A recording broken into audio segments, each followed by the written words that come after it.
tratados de filosofía y diríamos que es uno de los mayores pensadores de todos los tiempos. Estas reflexiones sobre filosofía moral, que es el título que recibe este libro de Kant, completa otras producciones de Kant relativas a la moral, como por ejemplo Crítica de la razón práctica y también Fundamentación de la metafísica de las costumbres, fundamentalmente. Son anotaciones, reflexiones que él iba realizando y se inscriben dentro de un universo mucho mayor de textos llamados legado manuscrito, como señala, por ejemplo, el autor del estudio introductorio de este libro, José Santos Herzeg. Y además dice también José Santos lo siguiente: todo aquello que Kant puso alguna vez sobre el papel de su puño y letra, que no fuera una carta ni haya sido impreso como una de sus obras, forma parte de esta compleja agrupación de escritos. Realmente lo que voy a hacer a partir de ahora es unos comentarios no demasiado extensos sobre algunas frases de este libro titulado Reflexiones sobre filosofía moral. No pretendo ser exhaustivo, simplemente he escogido unas pocas frases nada más del libro, pero que pueden dar una idea de aspectos que son fundamentales en la filosofía moral de Kant. La primera frase que he seleccionado es la siguiente: el comportarse bien consiste en la relación que se establezca entre nuestras acciones y nuestros principios morales, esto es, con nuestra conciencia moral. En efecto, ya se sabe que la filosofía moral o la ética kantiana está basada en el formalismo, en el rigorismo moral, y sobre todo es una ética del deber por el deber, o llamada también ética deontológica. En este sentido, se comprende perfectamente que para él la base de la moral está en la razón y no está en los sentimientos, lo que no quiere decir que no haya que considerar también la función de las emociones y de los sentimientos en el ámbito de la moral, pero la directriz de la razón debe ser la fundamental en los actos que decidimos realizar. Otra de las frases que se puede comentar de estas reflexiones morales de Kant es la siguiente, cuando escribe: la propia utilidad no es fundamento de derecho alguno. En efecto, el derecho se basa en unos principios, en unas reglas, sobre todo se basa también en la justicia, en dar a cada uno lo que se merece, y por lo tanto la utilidad puede ir en contra de los merecimientos de las personas, y en consecuencia, pues esto, la justicia tiene que considerarlo y valorarlo adecuadamente. Además, se entiende perfectamente que Kant diga o que escriba que la utilidad de muchos no da derecho alguno contra alguien. En efecto, diríamos, priman los derechos de cada uno sobre cualquier tipo de utilidad, sea colectiva, sea individual, sea del tipo que sea. Otra frase que puede parecer aparentemente contradictoria, pero que realmente no lo es la siguiente que escribe Kant: el derecho no se funda sobre ninguna motivación de bondad. En efecto, diríamos que hay unas leyes concretas que determinan cómo tienen que ser los comportamientos, y esas leyes se supone que son justas o deben serlo, y por tanto es verdad que pueden fundarse en principios de bondad de alguna manera, pero la motivación de bondad no es lo primero que se analiza en el derecho, en las leyes. Por tanto, lo que se basa el derecho es en la justicia, en lo justo, en lo que merece cada uno en función de una serie de principios, de características, etc. Otra frase de Kant es la siguiente, otra reflexión. Por cierto, tiene reflexiones muy largas, de varias páginas, otras que son de párrafos, de frases, etc. Aquí me estoy centrando en las reflexiones más breves de Kant. Y escribe Kant: se dice sencillamente es necesario atribuirle 3 ángulos al triángulo. Del mismo modo es necesario cumplir una promesa. Aquí Kant realiza una comparación o una igualación entre los principios matemáticos, diríamos las teorías matemáticas, el triángulo, la definición de lo que es un triángulo, con la definición de lo que es una promesa que inexorablemente debe ser cumplida. Es una obligación de deber, la promesa, que supone que no tiene que haber ninguna excepción, ningún tipo de condicionalidad, ningún tipo de condición. Y por tanto, esta comparación parece perfecta desde el planteamiento racionalista de la ética moral kantiana. Otra frase es la siguiente: tenemos un impulso más grande a ser respetados que a ser amados. En efecto, realmente porque el respeto es más amplio que el amor. y considera más cantidad de aspectos de las personas que el amor.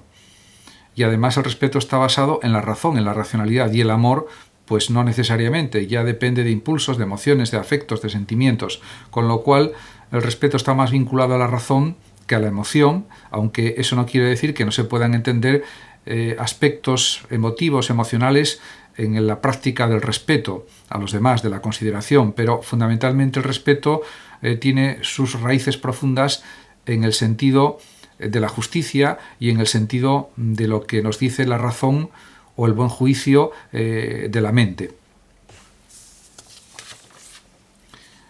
Otra frase que también se puede comentar de estas reflexiones kantianas es la siguiente: la moral es una subordinación objetiva de la voluntad a las motivaciones de la razón. En efecto, la voluntad tiene que estar dirigida por la razón, según Kant. Por eso la moral kantiana es racionalista, no es del sentimiento o de las emociones, como por ejemplo lo era la de Hume, la de David Hume, que es una moral emotivista, del sentimiento, de las emociones.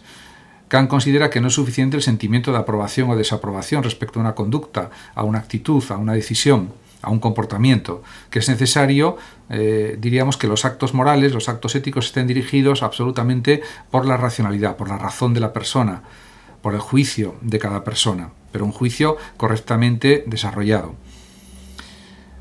Además, también dice Kant que la sensibilidad es una subordinación de la voluntad a las inclinaciones. Y esto, pues en muchos sentidos, es correcto, está bien, pero siempre considerando que lo fundamental es la moral del deber. En cuanto a las escuelas helenísticas filosóficas, es evidente que Kant se inclinó siempre más por la ética estoica que por la ética epicúrea o hedonista. De todas maneras, él analiza estas éticas, diríamos, helenísticas desde distintos ángulos de interpretación. En una de sus reflexiones dice respecto a Epicuro: Epicuro puso las finalidades de todas las acciones virtuosas simplemente en la manera que se relacionan los objetos con la sensibilidad. Esto lo dice Kant porque efectivamente, partiendo de la base de que el placer es el fin de la vida humana, según Epicuro y sus discípulos, según el epicureísmo, según el hedonismo epicúreo, pues parece que, aunque haya que evitar los placeres desenfrenados o que nos pueden perjudicar corporalmente, pues esto parece algo realmente discutible de cualquier manera por Kant, y aunque él reconoce que puede haber pues un análisis de los objetos de la sensibilidad y pues unas valoraciones de los placeres de la vida, por supuesto, pero lo primero sería el cumplimiento del deber. En este sentido, la categorización sería muy clara. Primero está el deber y después los placeres, si es que se puede definir o explicar con esta, diríamos, estructuración temporal de primero una cosa y después la otra. Pero en cualquier caso, está haciendo realmente más bien una crítica a que las acciones se basen en las sensaciones, en la sensibilidad, y que no se basen en la razón. Ese sería el fundamento último de la crítica de Kant al hedonismo de Epicuro. Por otra parte, también hay otra reflexión que se dedica a Zenón, al fundador del estoicismo, y dice: Zenón puso todas las finalidades de las acciones virtuosas simplemente en lo intelectual y en la pacificación de toda sensibilidad. Aquí se puede entender que la pacificación de la sensibilidad es lo que podríamos denominar la serenidad estoica, la ataraxia, la imperturbabilidad, o la ataraxia, que se puede pronunciar así también.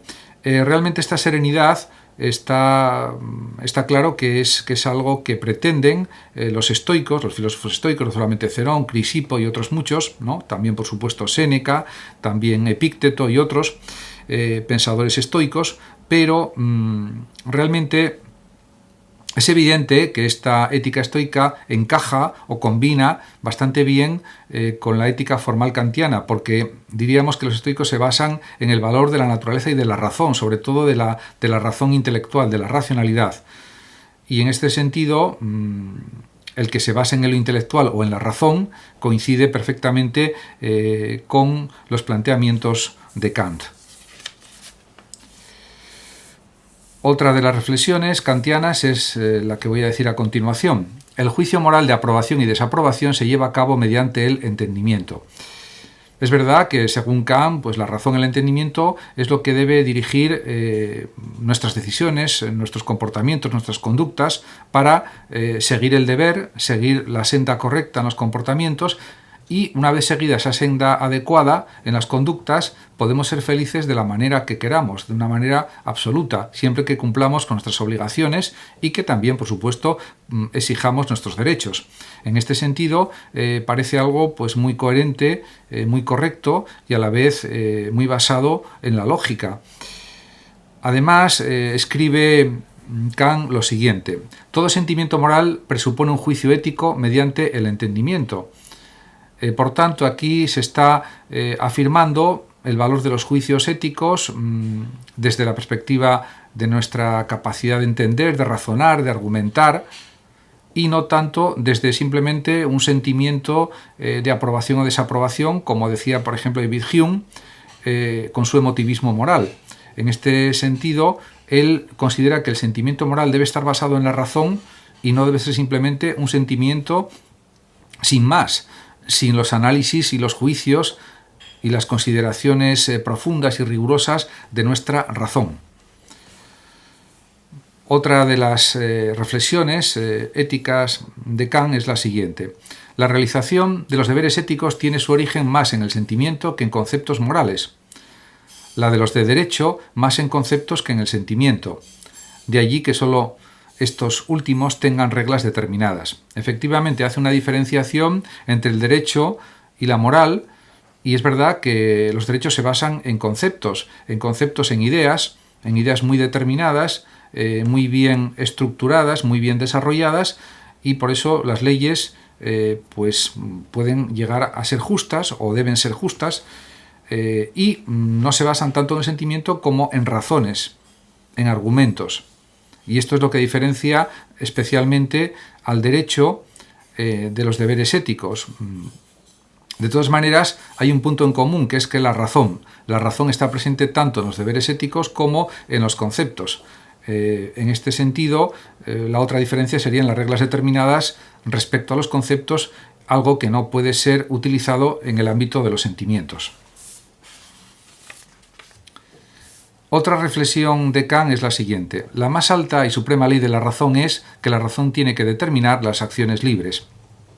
Como se puede observar, Kant realiza numerosísimas variaciones sobre muchísimas ideas, porque él tenía una gran cantidad de conocimientos en su cabeza, en su cerebro, y entonces realiza numerosísimas distinciones, matizaciones de sus ideas de distintas maneras.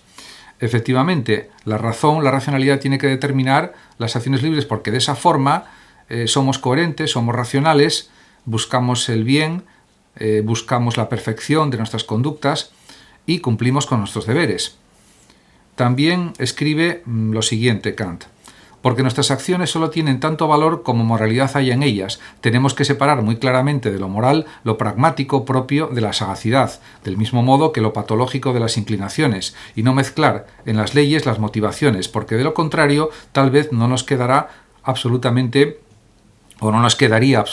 ninguna moralidad, sino solo su apariencia. Efectivamente, aquí hace Kant o realiza unas distinciones muy precisas y muy brillantes sobre que no es lo mismo lo pragmático de la sagacidad que la moralidad, o que no es lo mismo las inclinaciones en el ámbito del derecho, porque las inclinaciones no pueden cambiar las leyes son las que son. Diríamos que en un proceso judicial se pueden tener en cuenta eximentes y atenuantes, etcétera, pero realmente hay unas reglas legales que hay que haber cumplido, etcétera, y por supuesto que aunque hay matices y desarrollos y análisis, etcétera, pruebas y testigos y lo que se considera oportuno, realmente hay distintos ámbitos, diríamos, de determinación de lo que es moralmente correcto, de lo que es legalmente correcto, y eso hay que observarlo de una manera muy precisa y muy minuciosa, con lo cual, sobre todo en el ámbito del derecho, la argumentación es primordial. Es primordial para diferenciar unas cosas de otras, para diferenciar lo pragmático, lo propio de la sagacidad, de lo que realmente dice la ley o de lo que realmente dicen los principios morales, las normas morales. Eso es algo también evidente. Otra de las frases de Kant o de las reflexiones es la siguiente: todos los deberes para con uno mismo brotan de la dignidad interna. Efectivamente, esto es uno de los principios del formalismo kantiano. Y por último, la última frase con la que quiero terminar en este breve análisis de algunas pocas frases de este libro de Kant, pues Kant escribe lo siguiente: el hombre no puede ser feliz más que cuando él mismo puede felicitarse por su carácter, pero esto no puede hacerlo si no ve en la moralidad el valor absoluto.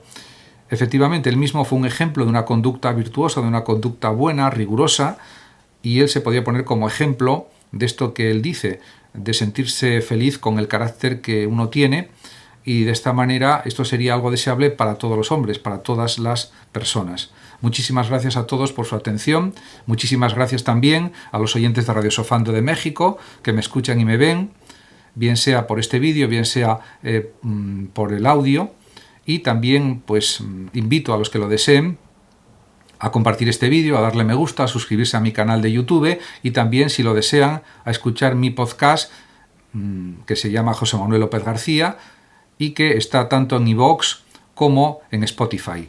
Hasta siempre.